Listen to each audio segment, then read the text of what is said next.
The problem that we encountered at the start of 1 Corinthians was a spirit of sectarianism. Different parties had emerged in the assembly and there was schism. The problem that Paul deals with at the end of 2 Corinthians sees two groups. He is alone in one group. The super apostles make up the other group. They are two very different groups, and we'll begin to read about them in 2 Corinthians chapter 10, verses 3 to 6.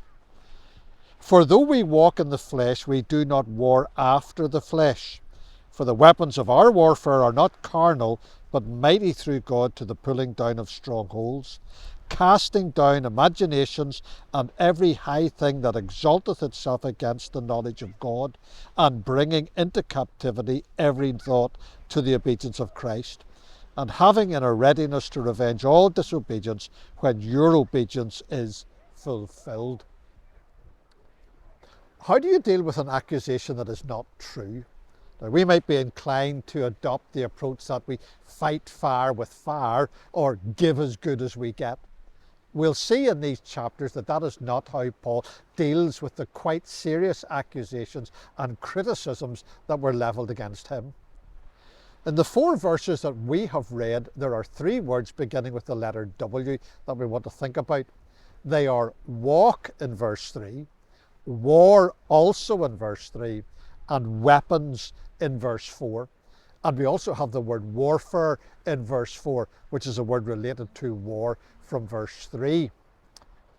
Now, when Paul wrote, though we walk in the flesh in verse 3, he meant that he was living in the world, going about his business, and generally participating in normal human existence and experience in his physical body, as everyone else does. When Paul wrote in verse 2, as if we walked according to the flesh, he meant something quite different. On that occasion, he meant that he didn't conduct himself or behave himself in the way that an unsaved person does, or maybe even as the super apostles did. He lived according to the teachings of the gospel, the teachings of Christ.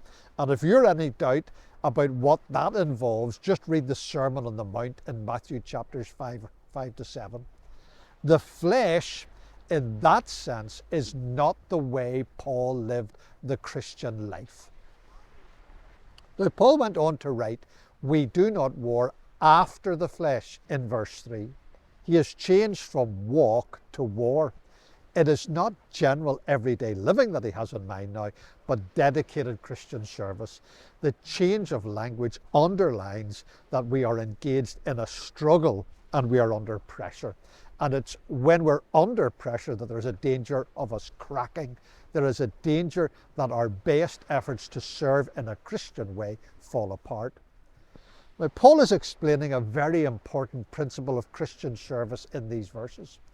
Christian service must be conducted in a way that is consistent with Christian principles, not by adopting tactics or methods that are worldly or carnal.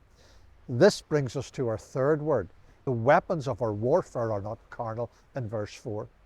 The effectiveness of our witness will not be enhanced if we adopt a marketing approach to the gospel. Support for the Lord's work will not be the better of fundraising. Swelling the numbers attending our meetings by providing entertainment is not what honours God. The weapons of our warfare are mighty through God, he says in verse 4. Christian service is not conducted on carnal principles, so we ought not to use natural resources. Rather, we must depend on divine power. Now, Paul warned about worldly wisdom in 1 Corinthians chapter 1.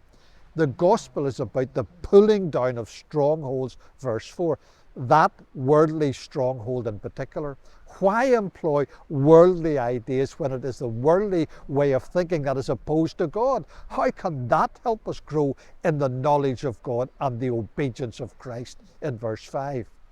May we strive to be consistent with the gospel that we preach in the way that we preach or share it with other people. The weapons of our warfare are not carnal.